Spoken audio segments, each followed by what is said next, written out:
വറുത്തരച്ച മീൻ കറി കൂട്ടിയിട്ട് എത്ര കാലമായെന്നറിയാവോ? നോക്കിയപ്പോൾ അതേ തേങ്ങയും തീർന്നു പോയി. അപ്പോൾ ഒരു തേങ്ങയൊക്കെ മേടിച്ചുകൊണ്ട് വന്ന് പൊട്ടിച്ചൊരു മുറി തേങ്ങയും എടുത്ത് ചുവന്നുള്ളി, വെളുത്തുള്ളി, ഇഞ്ചി, കറിവേപ്പില ഇതെല്ലാം കൂടെ ഇട്ട് ചട്ടിയിൽ ചെറു ചൂടിൽ നമ്മളൊന്ന് വറുത്തെടുക്കുകയാണ് കേട്ടോ. ലോ ഫ്ലെയിമിലിട്ടൊന്ന് വറുത്തെടുക്കുകയാണ്.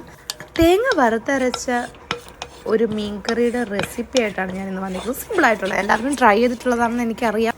അതിലേക്ക് നമ്മൾ കുറച്ച് ജീരകം ഇട്ട് കൊടുത്തു. പിന്നെ 1.5 സ്പൂൺ മുളക് പൊടി ചേർത്തിട്ടുണ്ട്.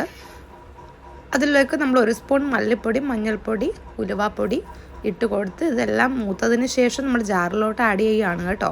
അതിൻ്റെ കൂടെ ഞാൻ കുറച്ച് കുരുമുളക് ആദ്യം ഞാൻ ചേർത്തിട്ടില്ലായിരുന്നു. അപ്പോൾ കുറച്ച് കുരുമുളക് പൊടിയും കൂടെ 1/2 ടീസ്പൂൺ നമ്മൾ ചേർത്ത് കൊടുക്കുകയാണ്. അതൊന്നും ഞാൻ പൊടിച്ചെടുക്കുന്നേ ഉള്ളൂ കേട്ടോ. വെള്ളം ഒഴിച്ച് അഴിക്കാണ്ട് പൊടിച്ചെടുക്കുകയാണ്. പൊടിച്ചെടുത്തിട്ട് കുറച്ച് വെള്ളം നമുക്ക് ചേർത്ത് കൊടുക്കണം ആവശ്യത്തിന്. പിന്നെ അതിലേക്ക് നമ്മൾ വടക്കംപുളി ആഡ് ചെയ്യുകയാണ്. വടക്കംപുളി ഭയങ്കര ടേസ്റ്റാണ്, അറിയാമല്ലോ.